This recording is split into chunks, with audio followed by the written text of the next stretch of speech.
He was the only man to knock down Roberto Durán in his prime. But 11 years later, after injecting cocaine on Thanksgiving Day, Jesús was so high that he later said he didn't even realize he had killed someone until his wife told him. How does a champion fall so far? And what happens when the whole world turns away?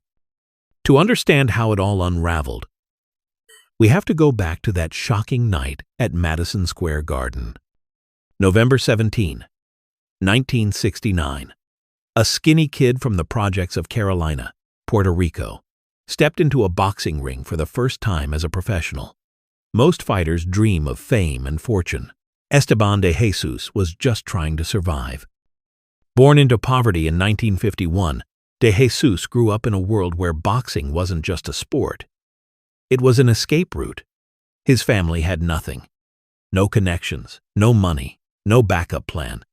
Just raw talent and the kind of hunger that comes from knowing the streets are always waiting if you fail. The early signs were there, though. Even as an amateur, de Jesús carried himself differently. He had quick hands, sharp reflexes, and most importantly, he could take a punch. In Puerto Rico's amateur circuits, that combination was deadly. He wasn't the flashiest fighter, but he was consistent, reliable, the kind of boxer who ground down opponents through persistence rather than spectacular knockouts. When he turned professional, the boxing world barely noticed. Another hungry kid from the Caribbean, trying to make something of himself. His early fights were small-time affairs, local venues, modest purses, crowds that knew him by name but couldn't pay much to watch him fight. But de Jesús kept winning. And winning.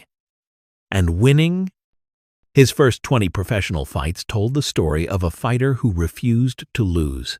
13 of those victories came by knockout, not because he was a devastating puncher, but because he broke opponents down systematically. Round after round, punch after punch, until they simply couldn't continue. The boxing press started to pay attention. This wasn't just another prospect padding his record against tomato cans.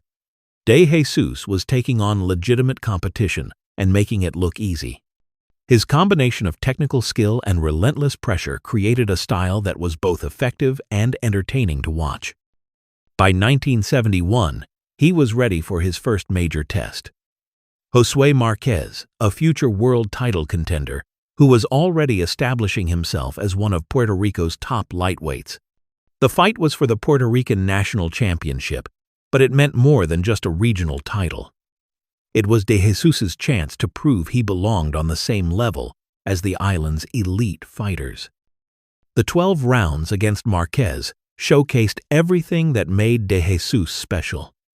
He wasn't the hardest puncher in the ring, but he was the smarter fighter. Every exchange was calculated.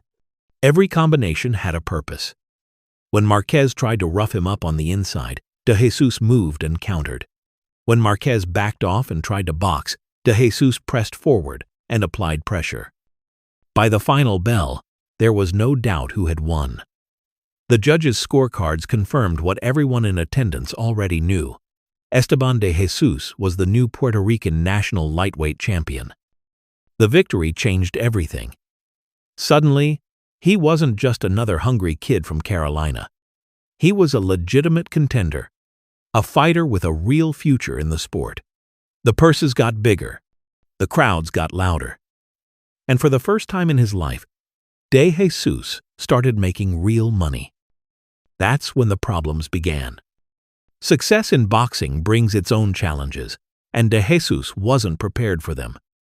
The newfound wealth, the attention, the pressure to maintain his winning streak, it all created a perfect storm. What started as casual marijuana use to unwind after fights gradually became something more serious. But in 1972, with his record standing at 24 wins and just 1 loss, none of that was visible to the outside world. All anyone could see was a rising star who seemed destined for greatness. His victory over George Foster in New York City, knocking the American boxer down in 3 separate rounds for his 20th knockout, proved he could perform on the big stage. The Foster fight was significant for another reason. It happened in New York, under the bright lights of Madison Square Garden's undercards. American boxing fans got their first real look at this Puerto Rican fighter who was quietly building an impressive resume. They liked what they saw. More importantly, so did the matchmakers and promoters who controlled access to the sport's biggest opportunities. De Jesus's combination of skill, power, and marketability made him an attractive opponent for established champions looking for meaningful challenges. That's how his name ended up on a list of potential opponents for Roberto Durán. At the time, Durán was everything De Jesus wasn't: undefeated, already a world champion, and possessed of a reputation that made other fighters think twice about stepping into the ring with him. Durán had the kind of punching power that could end fights with a single shot, and the kind of intimidating presence that sometimes won rounds before they even started. For De Jesus, fighting Durán represented the opportunity of a lifetime, a chance to test himself against the best lightweight in the world, a chance to prove that his methodical, technical style could work against elite competition. Most importantly, a chance to make the kind of money that could change his life forever. What he didn't realize was how that money would change him. The Durán fight was scheduled for November 17, 1972, exactly 3 years to the day after De Jesus had made his professional debut. In boxing, timing is everything, and as he prepared for the biggest fight of his life, Esteban de Jesus believed his time had finally come. He was right about that, but not in the way he expected. What happened that night at Madison Square Garden would make him a legend in Puerto Rico and establish his reputation as one of the most skilled lightweights of his generation. It would also set in motion a series of events that would ultimately destroy him. Because sometimes winning is the most dangerous thing a fighter can do. Madison Square Garden, November 17, 1972. The most famous boxing venue in the world was about to witness something nobody saw coming. In the red corner stood Roberto Durán, undefeated, undisputed, lightweight champion of the world. A fighter so feared that grown men crossed streets to avoid his gaze. In the blue corner, a virtual unknown from Puerto Rico named Esteban de Jesus. The odds were staggering. Durán was a -800 favorite, meaning you'd have to bet $800 just to win 100. De Jesus was such a long shot that most bookmakers barely bothered taking action on him. This wasn't supposed to be a competitive fight. It was supposed to be a showcase, a warm-up for Durán before bigger challenges ahead. But Esteban de Jesus didn't get the memo. 90 seconds into the first round, everything changed. Durán, moving forward with his typical aggressive style, walked straight into a perfectly timed left hook. The punch caught him flush on the chin. And for the first time in his professional career, Roberto Durán hit the canvas. The crowd erupted. Not because they were rooting for the underdog, but because they couldn't believe what they'd just witnessed. Durán, the man who had demolished every opponent put in front of him, was flat on his back, staring up at the lights while a referee counted over him. Durán got up. Of course he did. Champions don't stay down from single shots, no matter how perfectly placed. But something had shifted in that moment. The aura of invincibility was gone. For the rest of the fight, every time Durán pressed forward, De Jesus was there with sharp counters and clever movement. Round after round, the Puerto Rican proved he belonged. This wasn't a lucky punch, followed by 9 rounds of survival. This was a boxing lesson being delivered to the best lightweight in the world. De Jesus's jab was crisp, his footwork was precise, and his ring intelligence was off the charts. When the final bell rang, everyone in Madison Square Garden knew they'd witnessed something special. The scorecards confirmed what the crowd had seen. Esteban de Jesus had defeated Roberto Durán by unanimous 10-round decision, handing the champion his first professional loss. In Puerto Rico, the island went absolutely crazy. Radio stations played salsa music mixed with fight highlights. Newspapers printed special editions with De Jesus's picture on the front page. Complete strangers embraced in the streets, celebrating their new hero who had conquered the unconquerable. Overnight, De Jesus became the most famous person in Puerto Rico. More famous than politicians, more famous than movie stars, more famous than musicians. He was the man who had done what everyone said was impossible. He had beaten Roberto Durán. The victory changed everything about his life. The modest purses from regional fights were replaced by serious money. Promoters who had ignored him before were suddenly returning his calls. Television networks wanted interviews. Sponsors wanted endorsement deals. For a kid who had grown up with nothing, it was overwhelming. But success in boxing comes with its own set of problems, and De Jesus wasn't prepared for any of them. Is less than #0. 5 is greater than. The money was the first issue. Not having it, but having too much of it too quickly. De Jesus went from struggling to pay rent to having more cash than he knew what to do with. And in the early 1970s, a young man with newfound wealth and fame wasn't exactly surrounded by people giving him sound financial advice. Instead, he was surrounded by hangers-on. People who claimed to be friends but were really just looking for a piece of his success. People who told him he deserved to celebrate his victory. People who introduced him to ways of celebrating that went far beyond a few drinks after a fight. The drug use started innocently enough. A little marijuana to relax after training sessions. Some cocaine at parties to keep up with the crowd. It seemed harmless at first, just a successful young fighter enjoying the fruits of his labor. Everyone was doing it. And besides, it wasn't affecting his performance in the ring. Or so he thought. Meanwhile, his boxing career continued to flourish. He defended his Puerto Rican national title and started taking fights against increasingly impressive competition. His technical skills were as sharp as ever, and his confidence from beating Durán carried over into every subsequent bout. But there were warning signs that only his closest friends and family members could see. The late nights that stretched into early mornings, the mood swings that came without explanation, the way he sometimes seemed distant during training camp, like his mind was somewhere else entirely. His older brother, Enrique, was one of the few people who knew the full extent of what was happening, and instead of intervening, he became an enabler, sharing not just in De Jesus's success, but in his increasingly dangerous habits. The two brothers who had grown up together in poverty were now descending together into a world that would ultimately consume them both. The boxing world remained oblivious. All they saw was a fighter who had shocked Roberto Durán and was continuing to win fights at an impressive rate. His record stood at 26 wins against just 1 loss, with 20 knockouts. He was ranked in the top 5 lightweights in the world and climbing toward another shot at Durán. That rematch was inevitable. Durán had never lost before, and he wasn't about to let the defeat stand without trying to even the score. The demand for a second fight was enormous, from fans, from promoters, and from both fighters themselves.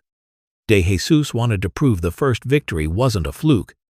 Durán wanted to prove it was. But by the time they signed to fight again in 1974, something fundamental had changed in Esteban de Jesus's life. The casual drug use had evolved into something much more serious. What had started as recreational cocaine use had progressed to regular injections of speedballs, a deadly combination of heroin and cocaine that created a high, more intense, and more addictive than either drug alone. The most tragic part was how well he hid it. To the outside world, De Jesus was still the respectful, humble champion who had upset Roberto Durán. He showed up to training sessions on time. He gave thoughtful interviews to reporters. He maintained the facade of a professional athlete who had his life together. But behind closed doors, he was sharing needles with his brother and spiraling deeper into an addiction that would eventually cost him everything: his career, his freedom, his health, and ultimately, his life. As 1974 approached and the rematch with Durán drew closer, Esteban de Jesús stood at a crossroads. He could choose to clean up his life and focus on the incredible opportunities his boxing talent had created. Or he could continue down a path that seemed harmless, but was actually leading toward destruction. He chose poorly, and that choice would haunt him for the rest of his tragically short life. March 16, 1974. Panama City. The heat was already suffocating at 9 in the morning, and the fight wasn't scheduled until evening. By ringside, temperatures would exceed 100 degrees, conditions that would have made grown men collapse just from walking to their seats. But Roberto Durán was fighting at home, and he wanted revenge. The rematch had been inevitable from the moment de Jesús walked out of Madison Square Garden with Durán's undefeated record in his pocket. For 2 years, the boxing world had debated whether that upset was legitimate. Now, with a world title on the line, they would get their answer. But the Esteban de Jesús who stepped off the plane in Panama wasn't the same fighter who had shocked the world 2 years earlier. The signs were subtle: a slight gauntness in his face, a tremor in his hands that he blamed on nerves, the way he seemed to struggle more than usual to make weight. His team wrote it off as the pressure of a big fight. They had no idea their champion was injecting speedballs between training sessions. The weight cut had been brutal. De Jesús had always been disciplined about his diet. But now he was fighting a war on 2 fronts, against Durán and against his own body's craving for drugs. The combination left him drained before he ever entered the ring.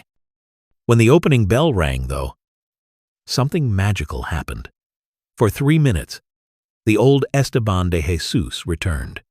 His left hook, the same punch that had floored Durán in New York, found its target again in the first round. Down went the Panamanian champion, just like before. The crowd of 15,000 Panamanian fans fell silent. This couldn't be happening again. Their hero, their national treasure, flat on his back for the second time in 2 fights against the same opponent. But champions don't stay champions by accident. Durán rose at the count of 8, his eyes blazing with a fury that his corner had rarely seen before. What followed was 11 rounds of controlled violence that showcased why Roberto Durán was considered one of the most dangerous fighters who ever lived. Round after round, Durán pressed forward like a man possessed. He absorbed de Jesús's best shots and kept coming. He cut off the ring with surgical precision, trapping the Puerto Rican against the ropes and pounding his body with combinations that sounded like gunshots echoing through the arena. By the middle rounds, it was clear that something was wrong with de Jesús. His punches, once sharp and precise, began to lose their snap. His footwork, usually so fluid, became labored and predictable. The extreme heat was taking its toll. But there was something else. A weakness that went deeper than physical exhaustion. In the 11th round, Durán found the opening he'd been hunting for. A crushing right hand to the body folded de Jesús in half. He tried to get up, tried to continue, but his legs wouldn't respond. The referee stopped the fight, and Roberto Durán had reclaimed his crown. The defeat was devastating, but it was nothing compared to what was happening behind the scenes. What the boxing world saw as a grueling title fight had actually been a nightmare for de Jesús.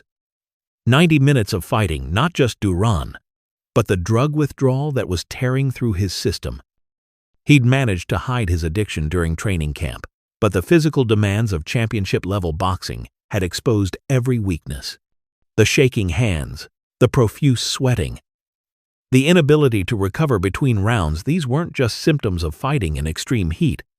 They were the signs of a body in chemical rebellion. Still, his team kept the truth hidden. To the press, de Jesús was gracious in defeat, praising Durán's performance and promising to work his way back to another title shot. Behind closed doors, he was already planning his next injection. The loss should have been a wake-up call. Instead, it accelerated his descent. The shame of losing, combined with the physical pain of a brutal fight, made the drugs seem like the only escape. What had started as recreational use after his first victory over Durán had now become a daily necessity. But boxing waits for no one, and neither do bills. Within months, De Jesus was back in the ring, taking fights to stay relevant and keep money coming in. His record continued to impress victories over solid competition like Eddie Machen and Antonio Gomez. But those who knew him best could see the deterioration. His brother Enrique, who should have been his closest ally, had instead become his partner in destruction. The two siblings shared everything now: money, fame, and most tragically, needles. What they didn't know was that those shared needles were carrying more than just drugs through their bloodstream. By 1976, De Jesus had earned another world title shot, this time against Japan's Ishimatsu Suzuki for the WBC Lightweight Championship.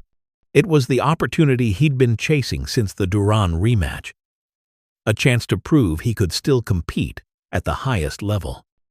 The fight against Suzuki was a masterpiece of boxing technique. For 15 rounds, De Jesus displayed all the skills that had made him famous: sharp combinations, intelligent movement, and the kind of ring generalship that separates good fighters from great ones. When the final bell rang, there was no doubt about the outcome. Esteban de Jesus was finally a world champion. Puerto Rico celebrated like they had won the World Cup and the Olympics combined. Their hero had reached the summit of boxing, proving that his victory over Durán wasn't a fluke. He was legitimate, he was world-class, and he was theirs. But the championship belt couldn't fill the hole that was growing inside him. If anything, the pressure of being a world champion made the drugs more necessary than ever. Every public appearance, every interview, every training session required him to maintain a facade that was becoming harder to sustain. He defended his title successfully against Hector Medina, scoring a knockout in the 7th round that reminded everyone why he was considered one of the most skilled lightweights in the world. But even as he raised his hands in victory, the demons were waiting for him back at the hotel. The final chapter of the trilogy with Durán came in 1978, a unification bout in Las Vegas that would determine the undisputed lightweight champion of the world. By then, 5.5 years had passed since their first fight, and both men had changed dramatically. Durán had evolved into a more complete fighter, adding subtle technical skills to his raw power. De Jesus, meanwhile, was fighting a war he couldn't win against time, against his addiction, and against a body that was breaking down faster than he could repair it. The fight lasted 12 rounds, but it was over long before the final bell. Durán, employing a more measured approach than in their previous encounters, systematically broke down his rival with precision, striking, and superior conditioning. When the end came via 12th round knockout, it felt less like a victory than a mercy killing. As De Jesus lay on the canvas, staring up at the bright lights of a Las Vegas arena, something inside him broke that would never heal. He was 36 years old, officially past his prime, and facing the reality that his best days were behind him. But the worst was yet to come. Because while the boxing world saw a fading champion who had given them years of entertainment, the truth was far more tragic. Esteban de Jesus wasn't just losing fights, he was losing himself, one injection at a time.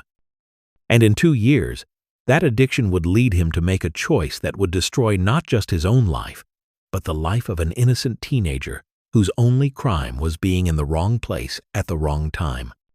Thanksgiving Day, 1980.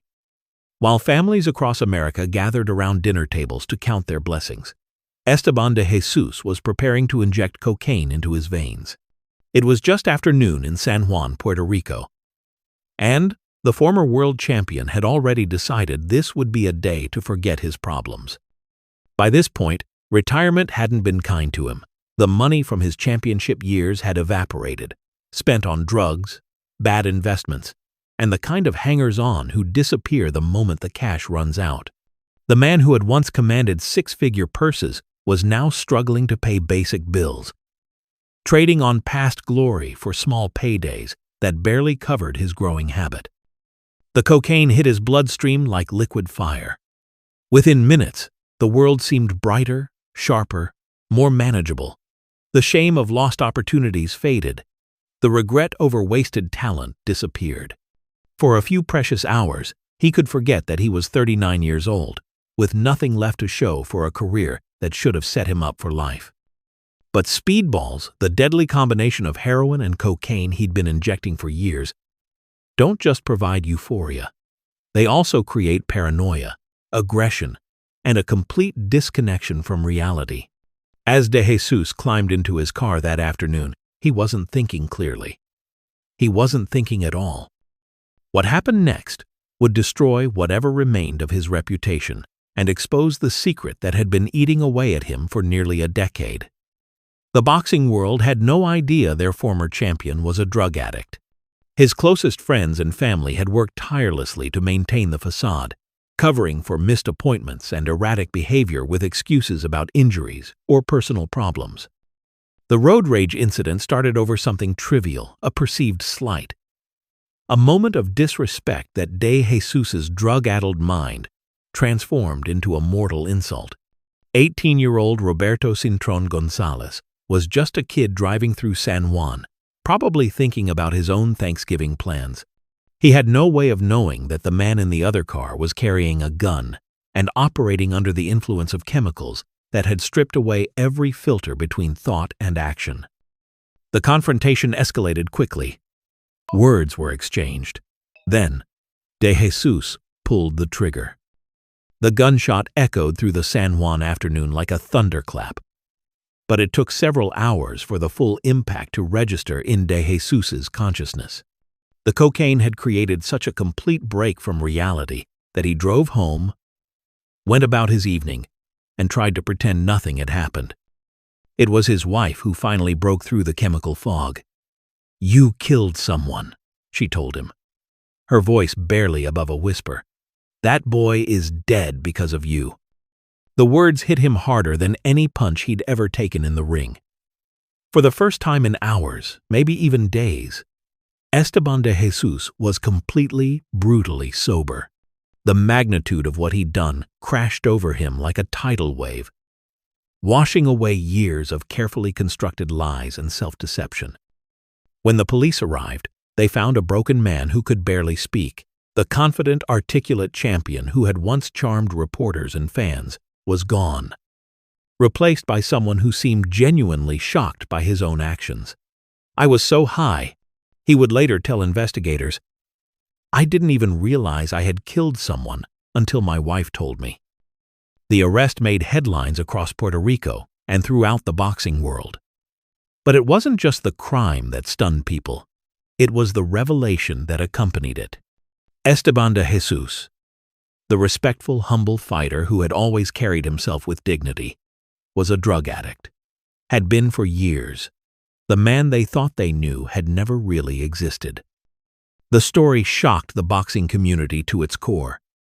Nobody outside of his immediate circle had suspected anything. His public appearances had always been professional. His interviews had been thoughtful and articulate. Even his fellow fighters, men who prided themselves on reading people, had been completely fooled. The trial that followed was a media circus. Every day brought new revelations about De Jesus's secret life. The missed training sessions blamed on injuries that were actually drug binges. The weight problems attributed to age that were actually the result of his addiction. The personality changes that friends had written off as the natural evolution of a man dealing with the pressures of fame. His brother Enrique, who should have been his strongest character witness, couldn't take the stand. He was struggling with his own addiction, having shared needles with his famous sibling for years. The two men who had grown up together in poverty and achieved success together were now destroying themselves together. The prosecution painted a picture of a man who had squandered every advantage, who had traded a promising future for momentary highs, who had ultimately let his addiction transform him into a killer. They weren't wrong, but they also weren't telling the complete story. What they couldn't capture in court documents was the tragedy of wasted potential. This wasn't just another celebrity drug case. This was a man who had achieved something extraordinary, who had represented hope and pride for an entire island, who had proven that talent and determination could overcome any obstacle.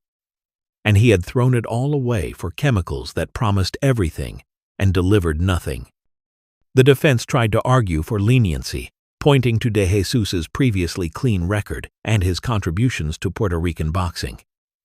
A young man was dead, and there was no denying who had pulled the trigger. When the judge read the verdict, guilty of first-degree murder, De Jesus showed no emotion. The sentence that followed life in prison barely registered. He was already living in his own prison, one constructed from years of lies, addiction, and self-destruction. As the bailiffs led him away in shackles, photographers captured images that would haunt Puerto Rican boxing forever. The same hands that had once dropped Roberto Durán were now cuffed behind his back. The same face that had graced magazine covers was now hollow-eyed and defeated. The man who had once been a symbol of Puerto Rican pride had become its greatest shame. But perhaps more tragically, he had become a cautionary tale about the price of fame, the danger of addiction, and the speed with which a life can completely unravel. In his cell that first night, as the reality of his situation began to sink in, Esteban de Jesus finally understood what he had lost. Not just his freedom, not just his reputation, but any chance of redemption in the eyes of the world. Or so he thought. Because sometimes, the deepest darkness comes right before an unexpected dawn. Prison changes everyone who enters its walls. But for Esteban de Jesus, the transformation would be unlike anything the boxing world had ever witnessed. The man who walked into his cell as a convicted murderer would emerge as something entirely different. Though whether that emergence would come in time to save his life remained an open question. The early days were brutal. Withdrawal from years of speedball addiction doesn't happen quietly, and the confines of a prison cell provided no escape from the physical and psychological torment. His body rebelled against the sudden absence of chemicals it had come to depend on, leaving him shaking, sweating, and barely able to keep food down. But something else was happening during those dark nights when sleep seemed impossible.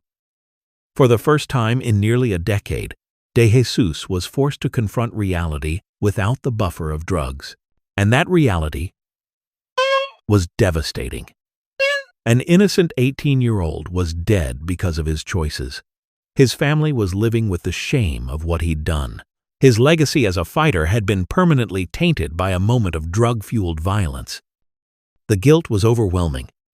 Not the manufactured remorse of a man trying to reduce his sentence, but the genuine anguish of someone finally understanding the full scope of his actions. In the ring, he had always been able to compartmentalize to focus on the task at hand while blocking out everything else. But there was no compartmentalizing this. It was during one of these sleepless nights, about 6 months into his sentence, that something shifted. De Jesus later described it as a moment of clarity that came from the deepest despair he'd ever experienced. He had lost everything: his freedom, his reputation, his family's respect. And in that loss, he found something he hadn't realized was missing. He found faith. The conversion wasn't sudden or dramatic. There was no blinding light, no voice from above. Instead, it was a gradual awakening to the possibility that his life could still have meaning, even behind bars. He started attending the prison's chapel services, initially just to have somewhere to go that wasn't his cell. But the words of the chaplain resonated with a man who had spent years running from his own conscience. The concepts of redemption, forgiveness, and second chances spoke directly to someone who believed he was beyond saving. Slowly, tentatively, De Jesus began to believe that his story didn't have to end with murder and imprisonment. The other inmates noticed the change first. The former champion, who had arrived angry and broken, began to carry himself differently. He started mediating disputes instead of ignoring them. He helped younger inmates learn to read. He shared his commissary supplies with men who had nothing. Within 2 years, the prison administration had taken notice. De Jesus wasn't just another reformed convict going through the motions. He had become a genuine leader among the inmates. His boxing background gave him instant credibility with men who respected strength. But it was his quiet dignity and obvious sincerity that earned their trust. By 1983, he had been officially appointed as a minister to his fellow prisoners. The small chapel became his domain, and his daily sermons drew men who had never shown interest in religion. They came because De Jesus spoke their language, the language of men who had lost everything and were searching for a way back. His message was simple but powerful. No one is beyond redemption. No matter what you've done, no matter how far you've fallen, there's still hope for transformation. He spoke with the authority of someone who had traveled that path himself. And his congregation knew he wasn't just reciting scripture. He was sharing his own experience. The boxing media, when they bothered to cover his story at all, were skeptical. Prison conversions were common, especially among high-profile inmates looking for early parole. But those who knew De Jesus best could see that this transformation was genuine. It had begun years before he would have any hope of release, and it seemed to come from a place of authentic remorse rather than strategic calculation.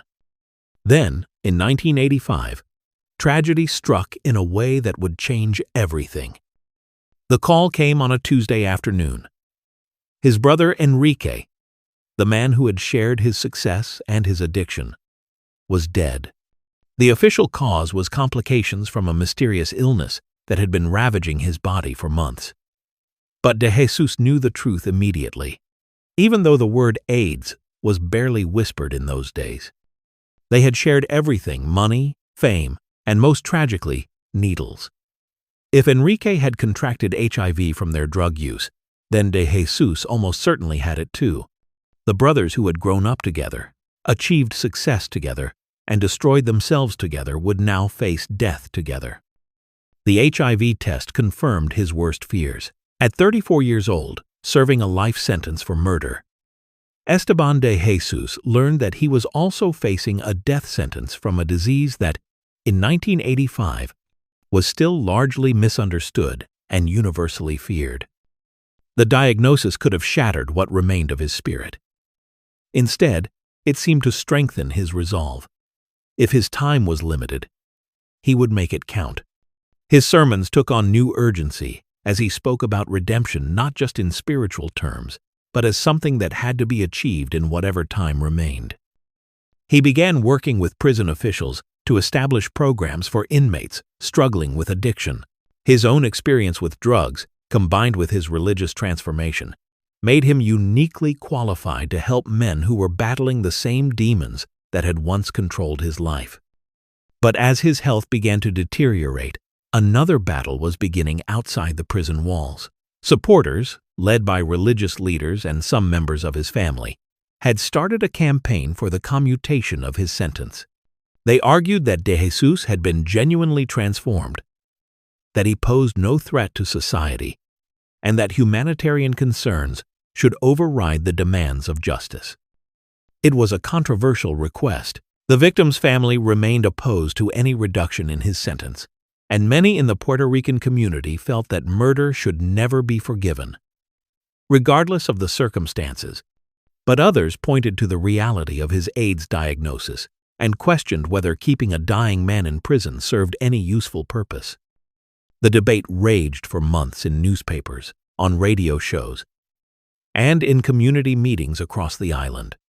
Some saw it as a question of justice versus mercy. Others viewed it as an opportunity to make a statement about rehabilitation and redemption in the criminal justice system.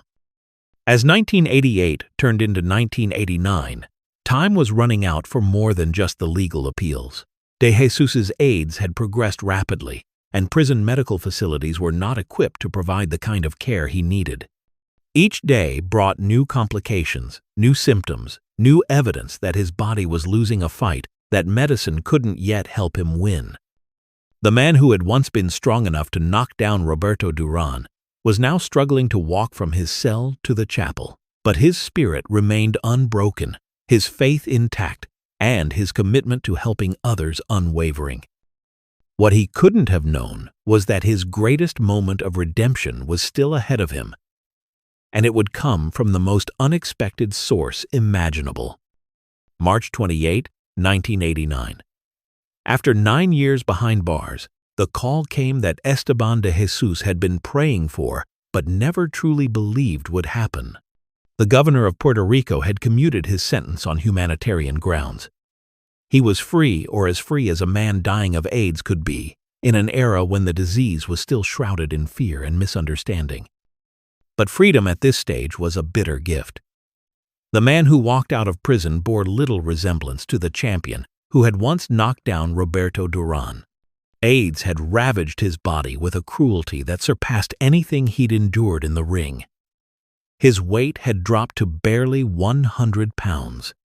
His face, once handsome and confident, was now gaunt and hollow-eyed. Every step required enormous effort. The transfer to a treatment center in San Juan was supposed to provide better medical care, but the reality was stark. The facility was a converted milk factory in Rio Piedras, a makeshift medical ward that served more as a place to die with dignity than a place to heal. The accommodations were sparse, the equipment outdated, and the staff overworked and undertrained. For de Jesús, it didn't matter. After 9 years in a prison cell, even this converted factory felt like luxury. More importantly, it allowed him to continue the work that had given his life meaning during his incarceration. Even in his weakened state, he served as an informal counselor to other patients, many of whom were struggling with their own addiction-related health crises. The irony wasn't lost on anyone who knew his story. The man who had once been destroyed by drugs was now spending his final days trying to help others avoid the same fate. His gentle encouragement and obvious sincerity made him a beacon of hope for men who, like him, had made choices that seemed unforgivable. But as April arrived, it became clear that time was running out. The AIDS had progressed to its final stages, and his body was shutting down system by system. He could barely eat, struggled to breathe, and spent most days in a haze of medication designed more to manage pain than cure disease. It was during this time that word reached an unlikely source about de Jesús's condition. Somewhere in Panama, Roberto Durán, now retired and living comfortably on his boxing earnings, learned that his old rival was dying alone in a converted factory. The decision to visit must have been difficult for Durán. By 1989, AIDS was still terrifyingly misunderstood by the general public. Many believed it could be transmitted through casual contact, through sharing air, through simple touch. For a public figure like Durán to associate himself with an AIDS patient was to risk his own reputation and standing in the community. Moreover, de Jesús wasn't just any AIDS patient. He was a convicted murderer whose actions had shocked the boxing world. Visiting him could be seen as endorsing or forgiving behavior that many considered unforgivable. There would be no public relations benefit, no positive headlines, no boost to Durán's legacy. But on April 14, 1989, Roberto Durán made the trip to San Juan anyway. What he found in that makeshift medical facility was heartbreaking. The man who had given him 2 of the most difficult fights of his career was barely recognizable. The quick hands that had dropped him twice were now too weak to lift a glass of water. The sharp eyes that had read every punch were now clouded with pain and medication. But something else was there too, something that transcended the physical deterioration. In their brief conversation, Durán could see that his old rival had found a kind of peace that had eluded him during his championship years. The anger, the desperation, the self-destructive impulses that had ultimately led to murder, all of that was gone, replaced by a quiet dignity that was somehow more impressive than any boxing achievement. What happened next would create one of the most powerful images in sports history. As AP photographer Rainier Rentas watched, Durán embraced his dying rival without hesitation or fear. He kissed his forehead, held his hand, and treated him not as a pariah or a cautionary tale, but as a human being deserving of compassion. The photograph that captured this moment would resonate far beyond the boxing world. In an era when AIDS patients were routinely shunned by society, when families abandoned their own members out of fear and prejudice, Durán's simple act of human kindness became a statement of defiance against ignorance and hatred. But perhaps more importantly, it represented something deeper about the nature of rivalry and redemption. These two men had spent their careers trying to destroy each other in the ring, trading punches that could have ended careers or lives. Yet, when it mattered most, when one of them was facing the ultimate defeat, competition gave way to compassion. For De Jesus, the visit must have felt like the final piece of a puzzle he'd been trying to solve for years. Here was the man whose undefeated record he had broken, whose revenge had humiliated him twice, embracing him without judgment or condemnation. If Roberto Durán could forgive him, perhaps there was hope for redemption after all. They spoke quietly for nearly an hour, two aging warriors sharing memories, and perhaps making peace with choices they couldn't change. The details of their conversation were never made public, and both men seemed to prefer it that way. Some moments are too personal, too sacred to be shared with the world. When Durán finally left, he carried with him an image that would haunt him for the rest of his life. His greatest rival, reduced to a skeleton by disease and poor decisions, but somehow more at peace than he'd ever been during their fighting days. It was a lesson about the difference between winning and wisdom, between success and satisfaction. For the photographers and reporters who witnessed the encounter, it was clear they had documented something extraordinary. But even they couldn't have predicted how that single image would come to symbolize not just the end of a boxing rivalry, but the triumph of human dignity over fear and prejudice. As the sun set over Rio Piedras that day, two men who had once been defined by their ability to hurt each other had found something more valuable than any championship belt. They had found grace in the most unlikely of places. And in doing so, they had created a moment that would outlive them both. 3 weeks later, that moment would take on an even deeper significance, as the boxing world prepared to say goodbye to a champion whose greatest victory had nothing to do with what happened in the ring. May 11, 1989. At 38 years old, Esteban de Jesus died in that converted milk factory, his body finally succumbing to the disease that had been destroying him from the inside. The man who had once knocked down Roberto Durán was gone, leaving behind a legacy that defied simple categorization. In death, De Jesus became something he had never been in life, a symbol whose meaning changed depending on who was telling the story. To some, he remained the fearless fighter who had accomplished the impossible, the Puerto Rican David who had slain the Panamanian Goliath in front of 15,000 screaming fans at Madison Square Garden.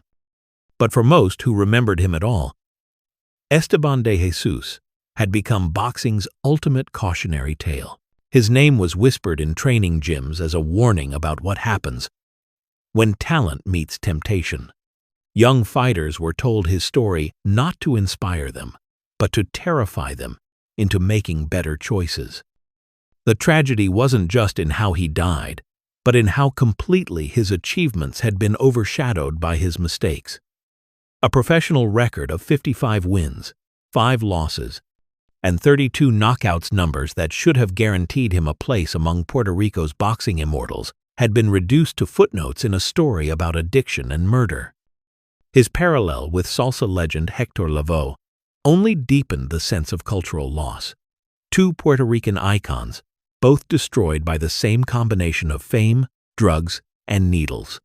Their deaths highlighted a specific tragedy within the island's artistic community, where success often came with pressures that proved impossible to handle. In Puerto Rico, the needle-sharing epidemic had created a unique public health crisis that the mainland United States barely understood. While American media focused on AIDS as primarily affecting gay men, the Caribbean reality was different and devastating. Intravenous drug use was the primary transmission route, turning shared needles into death sentences for entire communities. De Jesus's story became a microcosm of this larger tragedy, a reminder that addiction doesn't discriminate based on talent, fame, or potential. The same hands that had once moved with surgical precision in the boxing ring had become instruments of self-destruction, sharing contaminated needles that carried more than just drugs through his bloodstream. Yet even in this darkness, there were glimmers of redemption that complicated the simple narrative of a fallen hero. His genuine religious conversion in prison, his work with fellow inmates, his transformation from predator to protector. These weren't the actions of a man seeking publicity or early release. They were the desperate attempts of someone trying to find meaning in the wreckage of his life. The photograph of Durán embracing his dying rival became the most enduring image of De Jesus's life, more famous than any of his boxing victories. It captured something essential about human nature: the capacity for forgiveness, the power of compassion, and the way former enemies can become sources of comfort in our darkest moments. But perhaps the most haunting aspect of his legacy was how it reflected the broader failures of professional boxing. Here was a sport that had watched one of its champions spiral into addiction for nearly a decade without intervention. A sport that prioritized entertainment and profit over the well-being of the men who provided both. The boxing establishment that had celebrated De Jesus when he was winning had abandoned him when he needed help most. There were no intervention programs, no support systems, no recognition that the same qualities that made someone a great fighter, the willingness to endure pain, the ability to compartmentalize trauma, the isolation that comes with individual competition, also made them vulnerable to self-destructive behavior. His story raised uncomfortable questions about the sport's responsibility to its athletes. How many other fighters were struggling with similar demons behind carefully maintained facades? How many potential tragedies were being ignored because they didn't interfere with fight schedules or pay-per-view numbers? Today, more than 3 decades after his death, Esteban de Jesus remains largely forgotten outside of Puerto Rico and dedicated boxing circles. When his name appears in boxing histories, it's usually in the context of his upset victory over Durán, or as a cautionary example of wasted potential. But for those who knew the complete story, his legacy was more complex. He was simultaneously a champion and a cautionary tale, a murderer and a minister, a man who had fallen as far as humanly possible but had somehow found grace in the most unlikely of places. His transformation in prison proved that redemption was possible even for those who had committed unforgivable acts. His work with fellow inmates showed that even the most broken individuals could become sources of healing for others. His final reconciliation with Durán demonstrated that forgiveness could transcend the deepest rivalries. The man who had shocked the world by beating Roberto Durán found his final victory in the arms of his greatest rival. That embrace, captured in a single, powerful photograph, reminded everyone who saw it that even in our darkest moments, compassion remains possible. Esteban de Jesus's story isn't just about boxing or addiction or even redemption. It's about the human capacity for both self-destruction and transformation. It's about the price of fame in a sport that offers everything to young men who often lack the tools to handle success responsibly. Most importantly, it's a reminder that behind every cautionary tale is a human being who deserved better from the sport that made him famous, from the people who surrounded him, and ultimately, from himself. The tragedy isn't just that he died young, but that it took his death to reveal the man he had become in his final years. The champion who had been forgotten by the time he found his greatest victory, not over an opponent in the ring, but over the demons that had controlled his life. So we want to hear from you. Was Esteban de Jesus ultimately a cautionary tale about the dangers of fame and addiction? Or was he proof that redemption is possible even in the darkest circumstances? His story forces us to confront uncomfortable truths about second chances, about forgiveness, and about what we owe to those who entertain us with their pain. Drop your thoughts in the comments below. We read every single one, and if this story made you think differently about the cost of our entertainment, hit that like button and subscribe for more stories that go beyond the headlines to reveal the humanity behind the legends. Because sometimes, the most important victories happen when nobody's keeping score.